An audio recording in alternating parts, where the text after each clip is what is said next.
అందరికీ నమస్కారం. Spoken English course 2వ రోజుకి స్వాగతం అండి. నిన్న మనము అక్షరాల గురించి, తర్వాత వాటిని ఒక గుణింతంలాగా ఎలా రాసుకోవచ్చు అనేటువంటిది నేను వివరించాను. అయితే ఇవాళ మనము ఇంగ్లీష్లో ఉన్నటువంటి ఆల్ఫబెట్స్ ఉన్నాయి కదా, అంటే అక్షరాలు ఏవైతే 26 ABCDs ఉన్నాయో వాటిని ఉచ్చరించడానికి ఒక పద్ధతి ఉందండి. అంటే వాటిని కరెక్ట్గా మనము ప్రొనౌన్స్ చేయగలగాలి. ఎందుకు ఈ ప్రొనౌన్సియేషన్, తర్వాత వాటిని ఉచ్చరించడం ఎందుకు, లేదా ఎలా ఉచ్చరించాలి అనేటువంటిది ఈ వీడియోలో నేను మీకు చెప్తాను. సో ఇప్పుడు ఇవాళ మనం ఫస్ట్ అక్షరాలను ఎలా సెగ్రిగేట్ చేశారనేది చూద్దాము. యాక్చువల్గా అండి, మనము అక్షరాలని ఉచ్చరించే విధానం చాలా ఇంపార్టెంట్.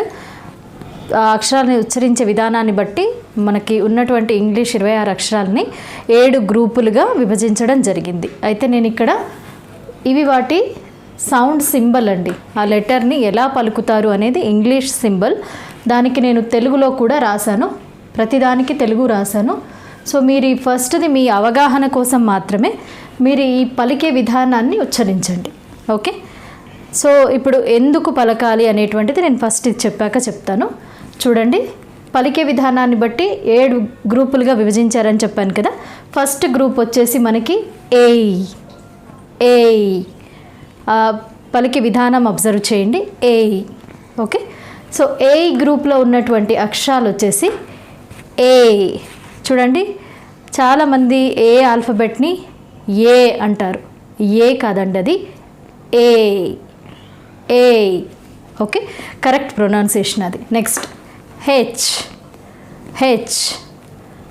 జే, K. Okay, AHJK. Okay, so ఇలా ఉచ్చరించాలి. ఇక్కడ చూడండి, H, it's not H or H, అలా కాదు, H. Okay, next second group వచ్చేసి ఈ గ్రూప్.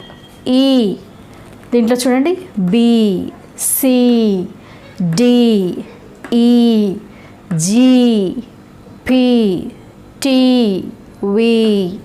ఈ సెకండ్ గ్రూప్లో ఉన్నటువంటి అక్షరాలు ఈ అనే సౌండ్ వస్తుంది ఆ లెటర్ పలికినప్పుడు మనకి. నెక్స్ట్ చూడండి, ఏ సౌండ్తో ఉన్నటువంటి అక్షరాలు చూడండి, F, L, M, N, S, X, Z.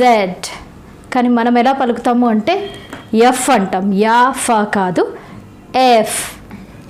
ఇది కూడా ఎల్ కాదు, ఎల్. ఎల్, ఎం కాదు, ఎం. ఎన్, ఎస్ కాదండి, S. X, Z. Okay, next I group letters వచ్చేసి Y. Okay, Y. Next O గ్రూప్లో ఒకటే లెటర్ ఉంది, ఓ. నెక్స్ట్ యూ గ్రూప్లో మనకి 3 లెటర్స్ ఉన్నాయి, Q, U, W. Q, U, W. Okay, next అనే గ్రూప్లో ఆర్. ఇట్స్ నాట్ ఆర్ అలా కాదు, ఆర్. ఓకే, సో అలా మనం ప్రొనౌన్స్ చేయాలి. సో ఇప్పుడు ఎలా పలకాలనేది చూసాం కదా. ఎందుకు పలకాలి చూడండి, చాలా సందర్భాల్లో మనం చెప్పేటువంటి పేరు కానివ్వండి, ఏదైనా పదాన్ని మనం చెప్పినప్పుడు, లేదా మనం ఏదైనా వర్డ్ చెప్పినప్పుడు ఎదుటి వాళ్ళకి అర్థం కానప్పుడు వాళ్ళు మనల్ని స్పెల్ చేయమంటారు. స్పెల్ చేయండి అంటే స్పెల్లింగ్ చెప్పండి, ఎలా రాస్తారో చెప్పండి అని. ఓకే, సో దాన్ని అడిగినప్పుడు మనం ఉచ్చరించగలగాలి, అంటే ఒక్కొక్క అక్షరాన్ని చెప్పగలగాలి. నేను ఎగ్జాంపుల్స్ చెప్తాను. సే ఫర్ ఎగ్జాంపుల్, ఎవరన్నా మిమ్మల్ని వాట్ ఈజ్ యువర్ నేమ్ అన్నారు.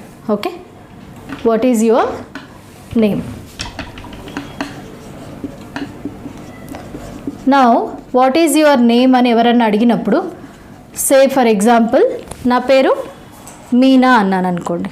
Okay, my name is Meena. Okay, నేను చెప్పిన మీనా అనేటువంటిది వాళ్ళకి అర్థం కాలేదు. అప్పుడు వాళ్ళు ఎలా అడుగుతారంటే, how do you spell it or can you spell it for me. Okay, how do you spell it అనొచ్చు, or can you spell it for me అంటే నాకు ఆ స్పెల్లింగ్ చెప్పండి అని అడిగినట్టు అనమాట. ఆ అడిగినప్పుడు మనం ఉచ్చరించేటువంటిది. అప్పుడు ఎలా చెప్తాము? ఎంఎస్, సే ఫర్ ఎగ్జాంపుల్ మనం ఏదైనా ప్లేస్ పేరు రెఫర్ చేసుకోవచ్చు, వస్తువు పేరు రెఫర్ చేయొచ్చు.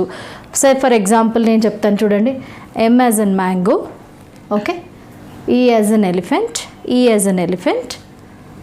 ఎన్ యాజ్ నాన్సీ, ఏ యాజ్ ఆల్గే, ఓకే.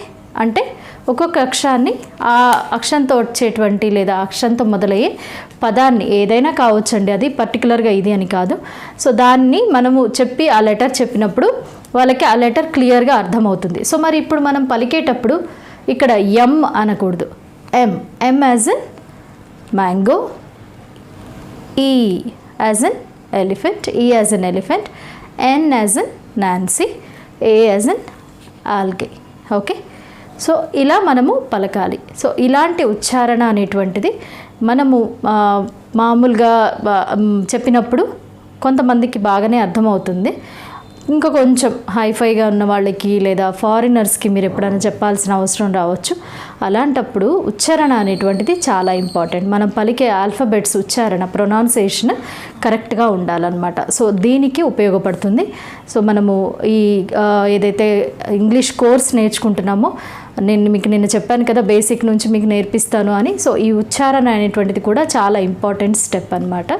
అయితే మనం నిన్న నేర్చుకున్నటువంటి సౌండ్స్కి రిలేటెడ్గా మరి ఇవాళ సెకండ్ క్లాస్లో ఈ లెటర్ సౌండ్స్ వాటిని ఎలా పలకాలనేది చూసాము. ఇప్పుడు నేను మీకు కొన్ని సైట్ వర్డ్స్ లేదా వర్డ్స్ని ఎలా పలకాలి లేదా నేర్చుకోవాలి అనేటువంటిది నేను చెప్తానండి. నేను మీకు single letter word, 2 letter words, 3 letter words, 4 letter words అలా కొన్ని ఎగ్జాంపుల్ కోసం రాశాను. అవి బేసిక్ కోసం మాత్రమే. సో ఆ వర్డ్స్ని మీరు ప్రాక్టీస్ చేస్తూ ఇంకా కొన్ని పదాలని అదనంగా ప్రాక్టీస్ చేయండి. మీకు హెల్ప్ అవుతుంది అని కొన్ని వర్డ్స్ని నేను లిస్ట్ అవుట్ చేయడం జరిగింది. నేను ఆ వర్డ్స్ ఏవైతే ఉన్నాయో ఆ వీడియో పెడతానండి. ఆ వీడియోని చూసి మీరు ఆ వర్డ్స్ని రాసుకొని పలకడం ప్రాక్టీస్ చేయండి.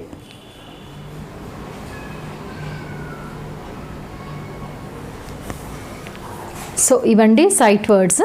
సో ఈ వర్డ్స్ అన్నీ మీరు ఇక్కడ నేను ఆల్మోస్ట్ మనకి ఒక భాష అంటే మనం ఇప్పుడు స్టార్టింగ్ స్టేజ్లో ఉన్నాం కాబట్టి మీకు యూజ్ అయ్యేటువంటి బేసిక్ వర్డ్స్ని మ్యాక్సిమం ట్రై చేశానండి రాయటానికి. ఇంకా చాలా వర్డ్స్ ఉన్నాయి, బట్ ఫస్ట్ అయితే ఇనిషియల్లీ మీరు ఈ వర్డ్స్ తోటి లెర్నింగ్ అనేటువంటిది స్టార్ట్ చేయండి. ఫస్ట్ వీటిని చదవడం అనేది స్టార్ట్ చేయండి, ఓకే. ఎలా ఉచ్చరించాలి లేదా ఒక అక్షరాన్ని జత చేసుకొని చదవడం ఎలా అనేటువంటిది ప్రాక్టీస్ చేయండి.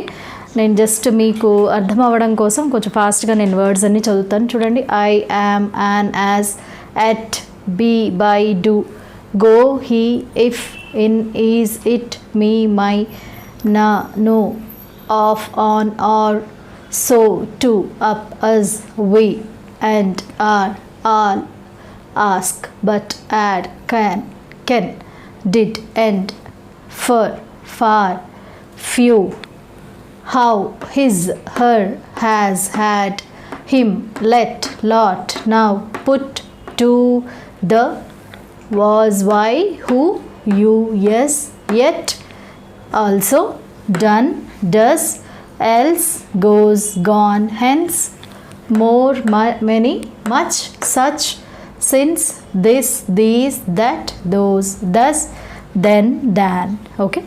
నేను కొన్ని వర్డ్స్ని తీసుకోవడం జరిగింది. సో వీటిని మీరు రాసి పలకడం అనేటువంటిది ప్రాక్టీస్ చేయండి.